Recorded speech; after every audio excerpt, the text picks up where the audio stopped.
షిమ్లా మిర్చి వేసుకోవచ్చు. ఎక్కువ క్వాంటిటీలో బీన్స్ వేసుకుంటే అండి కొంచెం ఉడకబెట్టిన తర్వాత వేసుకోవాలి తాలింపులో, అప్పుడు బాగా ఉడుకుతుంది పచ్చి లేకుండా. ఉప్పు తగినంత ఉప్పు, పసుపు.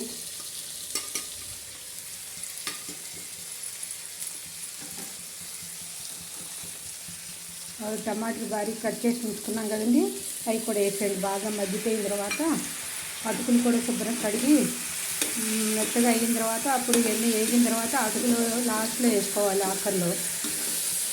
ఈ అటుకులు కూడా నుండి 3 రకాలు దొరుకుతాయి. మీడియము, పలుచగా ఉంటాయి, అవి కొంచెం మందంగా. చూడండి, బంగాళదుంప టమాటాలు అన్నీ మగ్గిపోయినాయి.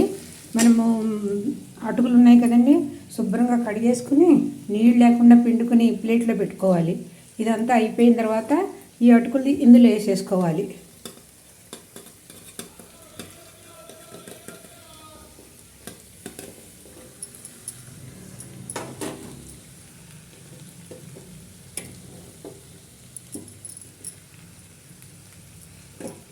పొయ్యి సిమ్లో పెట్టుకుని బాగా కలుపుకోవాలి. ఇది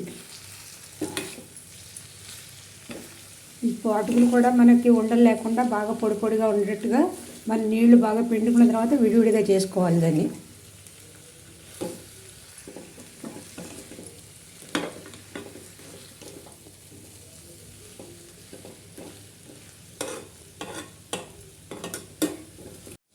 అటుకులు ఉప్మా రెడీ అయిపోయిందండి. పైనుంచి మనము కొత్తిమీర వేసుకోవాలి.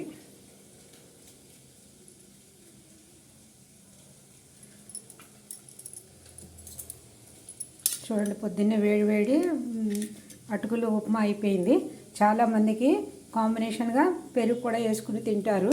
మన ఇష్టం అది. మనకి ఎవరైనా అంటారు మనకి పొడి పొడిగా ఉంది, కొంచెం తడిగా ఉంటే బాగుండు అనుకున్న వాళ్ళకి పెరుగు కూడా ఉంటుంది. పెరుగుతో కూడా అటుకులు ఉప్మా తినొచ్చు. ఎలా ఉందో కామెంట్ చెప్పండి. సబ్స్క్రైబ్ అవ్వండి. థ్యాంక్ యూ అండి.